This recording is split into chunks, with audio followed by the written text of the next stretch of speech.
They do have a timeout. Decide not to use it. Curry, way downtown. Bang! Bang! Oh, what a shot from Curry! All right, so we're nearing the end of day one of free agency. As I'm recording this, it's about 11:30 p.m. Mountain Time, which is about 1:30 a.m. on the west or on the East Coast, I believe, and 10:30 on the West Coast. We just got news of the Steven Adams to Pelicans deal. If that helps you keep up a little bit, I've been struggling to keep up myself. There's been a lot going down, especially in the last hour or so, with the Steven Adams deal. That looks like it's going to be a 4-team trade, as well as the 3-teamer that's like Delon Wright to the Pistons and Ariza to OKC, I believe. Lots of things are moving right now, but I'm just going to do a little something different today. This is going to be the first of multiple uploads, and we're going to kind of go rapid fire, bite-sized videos about some of the biggest things that have gone down today. So let's just get right into it. The Detroit Pistons are using their cap space on a whole lot of nothing. This is weird for me because they have now signed Jerami Grant, which I actually don't mind, as well as Mason Plumlee and Jahlil Okafor, and they're now apparently trading for Delon Wright, and they're using up a ton of cap space here. And forgive me if I'm missing anything, but I'm gonna go over what it looks like for the Pistons right now. Jerami Grant is gonna sign on a 3-year, $60 million deal. This one is. It's fine. Jerami Grant becomes now a very tradable player on that sort of contract.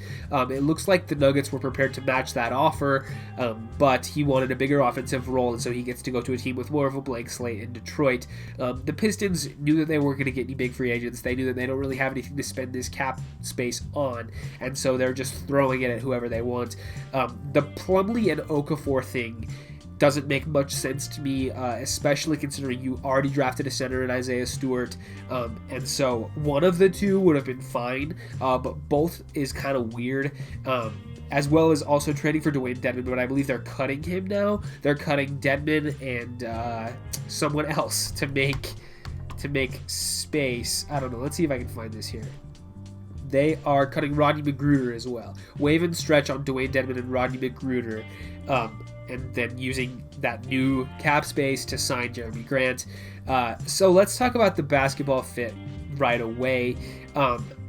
Grant will be fine in their system. I think he works. He's a tough defensive player, can hit some shots for you. We saw how valuable he was to Denver in that playoff series, especially against the Lakers and then the Clippers the round before. He was playing really, really well. He is still young, still, reason to believe he can get even better than where he's at right now.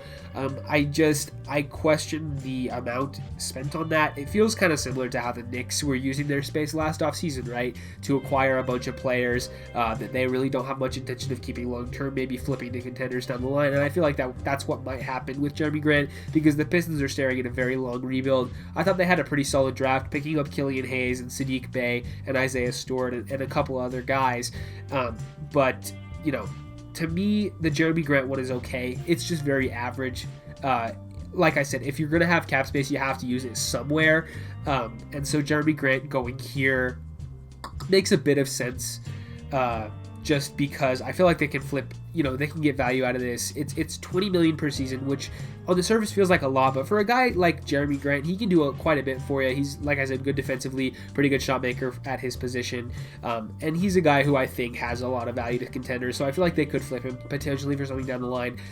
The Plumlee thing is weird. It feels like a lot of money for him, especially if he's going to be a backup. I don't know if maybe he's going to start if they don't want to start Isaiah Stewart, but I don't know. That's just a lot of money, especially now that they're letting Christian Wood go. Apparently that's a sign and trade to the Houston Rockets. We don't know the full details of what the Rockets are giving back to Detroit yet, but Christian Wood going for 3 years, $41 million, I believe.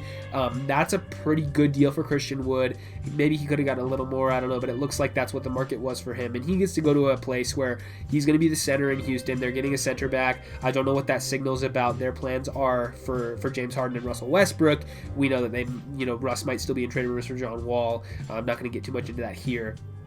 But so they're getting something back from Houston for Christian Wood.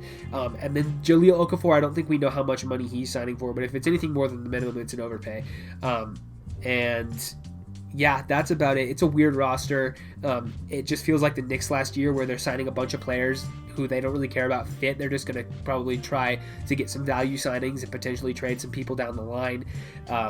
And hopefully, like, this Plumlee deal is non-guaranteed, and maybe the Okafor deal is non-guaranteed. And they were able to get off the Dedmon money, which is good. But I don't know. And now they're flipping Ariza and bringing in Delon Wright, who I like Delon Wright. He's a former Utah Ute, which is the school that I go to, if you don't know.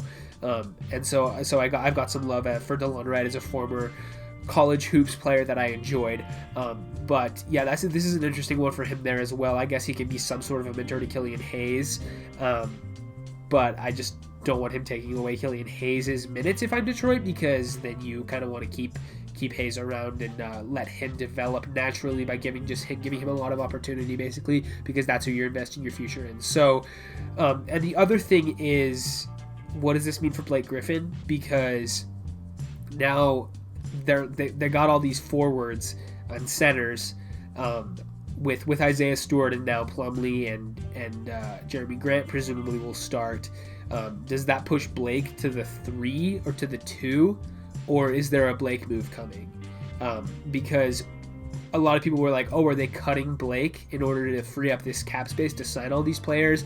That's not the case. It's Dedmon and Magruder. So Blake has not been waived. And it's going to be pretty hard to find a trade partner for Blake. So I don't know if they're just planning on keeping him around.